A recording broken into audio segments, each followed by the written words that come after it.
what it is. All right. Man, so many topics to cover.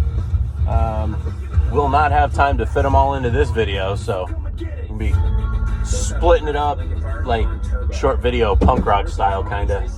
Like you got those long form songs by the Moody Blues, or who else used to make really long songs?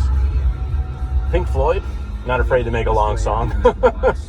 And then the Ramones come along, not that I'm anywhere near the caliber of the Ramones. The Ramones come along and boom, blitz you for 90 seconds and leave you with your head spinning. So, what to do? Speaking of music, I am interested in what kind of music y'all are listening to right now. Tex Grebner leveled a criticism against me. I don't know, at the rate that I put up videos, like 10 videos ago, like, since when do you have feelings? Well, let me tell you something, pal. The feelings cut through from time to time. There's certain things that I feel about. My dog. I love my dog dearly.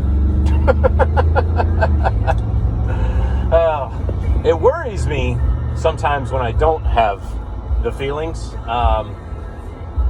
Like there are times when I should feel and I want to, and then I can't.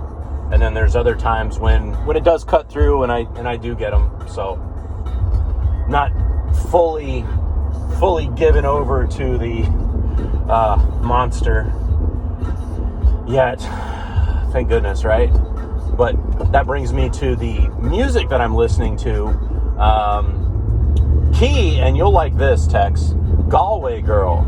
And the reason I mention that is that song I was reminded of because it was a couple weeks ago with my wife. We were watching, we were doing like a romantic comedy, romantic movie marathon as opposed to our Bang Bang Shoot 'em Up marathons that we do sometimes.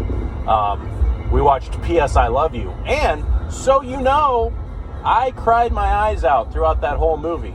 But in one particular in one particular scene, Gerard Butler, when he's still getting to know her, he's singing that Galway Girl. And, you know, Galway Girl, it's all about the hook with that one, you know? Well, maybe not. Maybe it's the whole thing, you know, like, God, I met her down in an old highway on an A-I-A-I-A, you know? What's a fella to do? Because her hair was brown and her eyes were blue. Awesome stuff. I'm into that. And probably on repeat, Pretty Reckless is right up there. Just this morning, Graduate by Third Eye Blind, thanks to no thanks to Shafe's video, which I don't like a lot of Third Eye Blind stuff, but I think they're one of those bands, like believe it or not, Three Doors Down, Dishwalla, and Third Eye Blind are one of those bands that live and their actual work was much heavier, had a lot more crunch to it than what they ended up putting on recording to make them to have a more popular appeal. They kind of eased back on how heavy they really were. Three Doors Down live is extremely heavy. I saw Dishwalla in concert in 1996, and they were extremely heavy. Now they got booed off the stage, and this was actually at a music festival called Livestock 6, which got renamed Mudstock, and everybody started throwing mud at the stage, and just due to, even though they went live and they were playing as heavy as they could, I don't think anybody realized that what they were. You know, nobody from their core audience was there. But you know who was there? Seven Mary 3. And Seven Mary 3 was hot back then, and they closed out.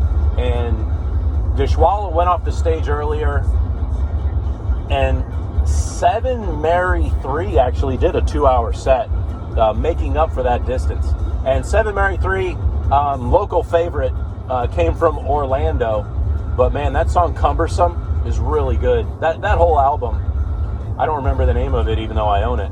Has a lot of really cool philosophy. I subscribed to Rolling Stone magazine back then, and they actually talked about 7 Mary 3 being like what happens in the South when you have like a post Leonard Skinner grow up after the seeming death of grunge, or the downturn of grunge kind of effect, and it seemed to work. But let me know what you're listening to. What you listening to? Especially if it's something cool and something I might not be otherwise. All right, catch y'all in another one.